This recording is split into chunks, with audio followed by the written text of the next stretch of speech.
Basketball Talk Pro. Well, you probably are wondering about that title, I lead, but we are one. The I in that is not me, and I will get to that in just a little bit. But first of all, I want to talk to you about this book. I hope you can all see the title, and I'm going to repeat it so that you can get the book if you want it. It's Train Your Mind and Change Your Brain. I introduced this book to you some time ago, but people change that watch this show, and also I changed because I read it a second time, and I realized then, more than I did the first time, that this book is very important to coaches. What the book says is very important to coaches, and I just want to give you a brief look at this book. I can't read the book for you, but I can give you an idea of what it's about and why I think it is important as far as being a basketball coach is concerned. Well, first of all, the major premise in this book is that you can change your brain. For as long, you can go back as long as you want to, and scientists have said you can't change your brain. The brain is set, it's immovable, there's nothing you can do about it, it's what you got. Genetically, the brain is set. But scientists are now finding out what ancients knew at one time and have used it for centuries, thousands of years.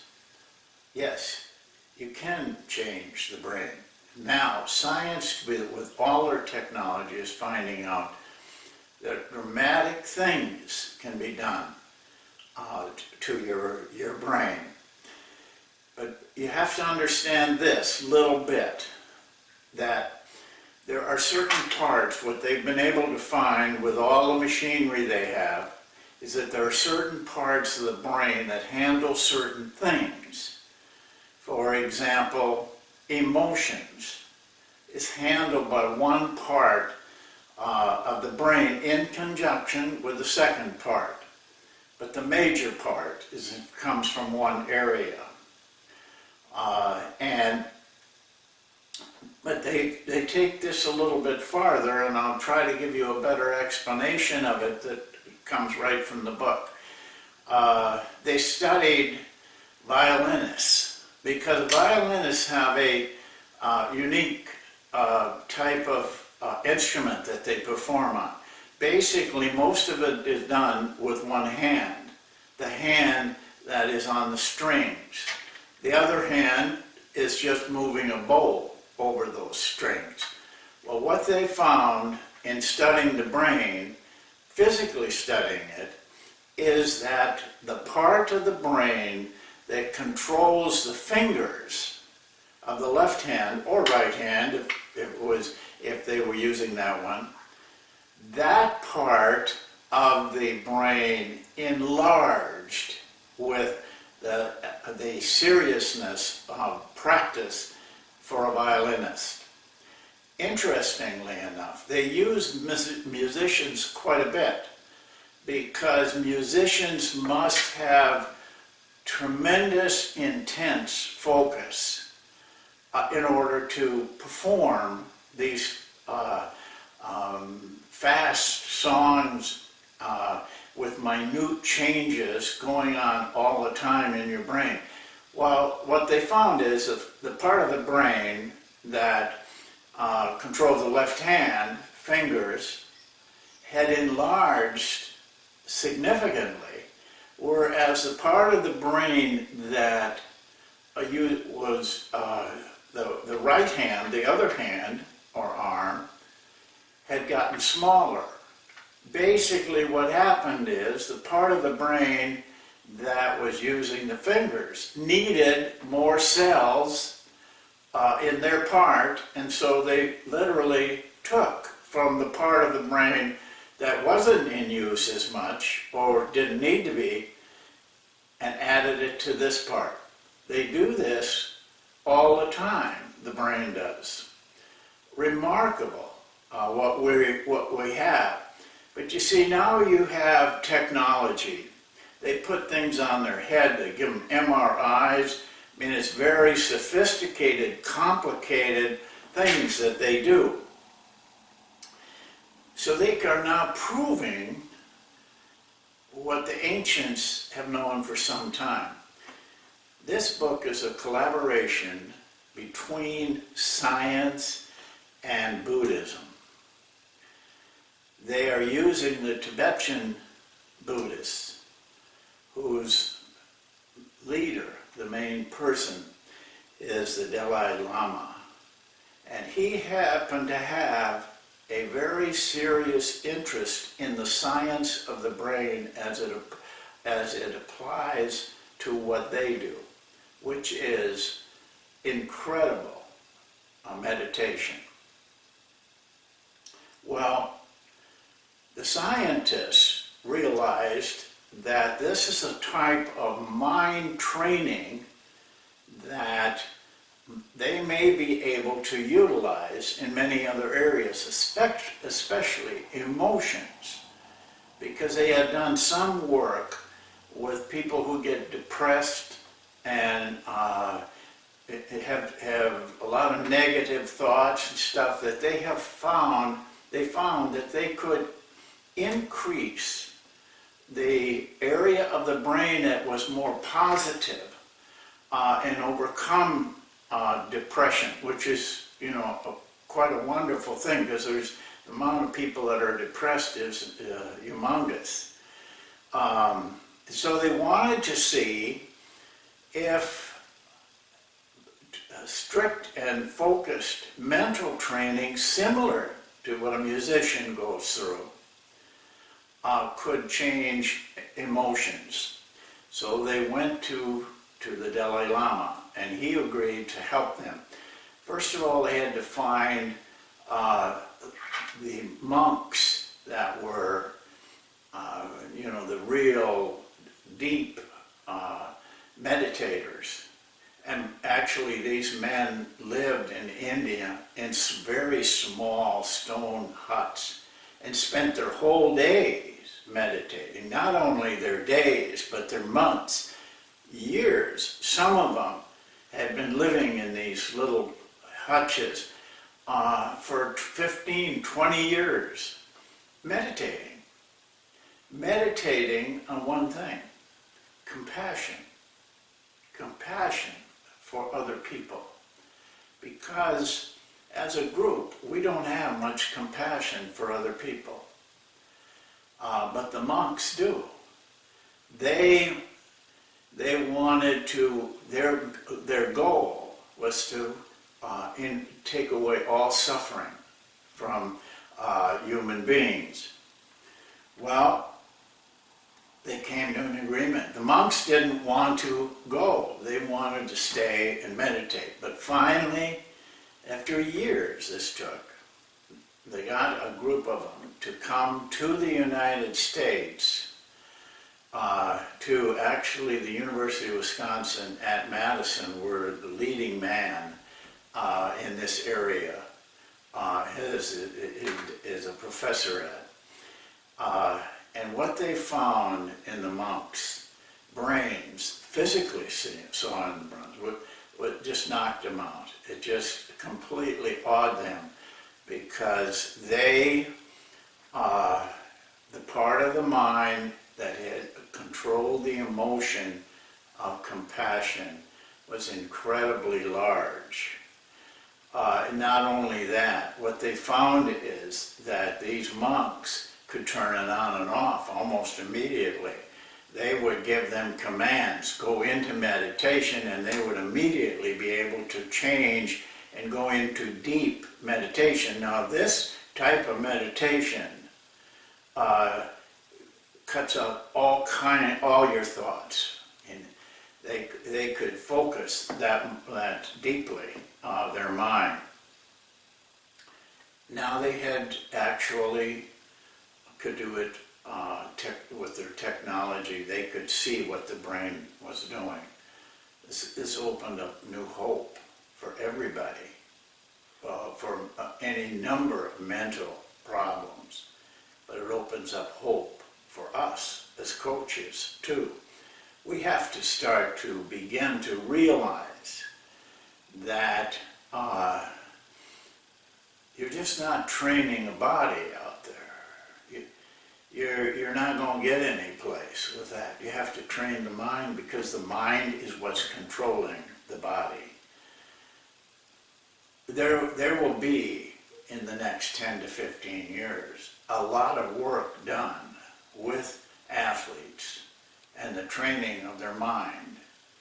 It's just as the science of statistics use in basketball has grown, this will grow the same way. The importance to us of training the mind and understanding how to train the mind is to allow our players to reach the greatest part of their ability to perform. If you don't understand what's going through their minds, then you are not going to be able to reach them. And we haven't been reaching them for a long time. Which brings us to the title. I want you to think about, first of all, reading this book. You can get it on Amazon. And I'll give the title and the author in just a little bit. It's going to be a very difficult task for you, because there's a lot in there that is going to be very boring to you, and it's so complicated that you won't understand it. It'll be something that but keep at it, because by the end of the book, you will understand it.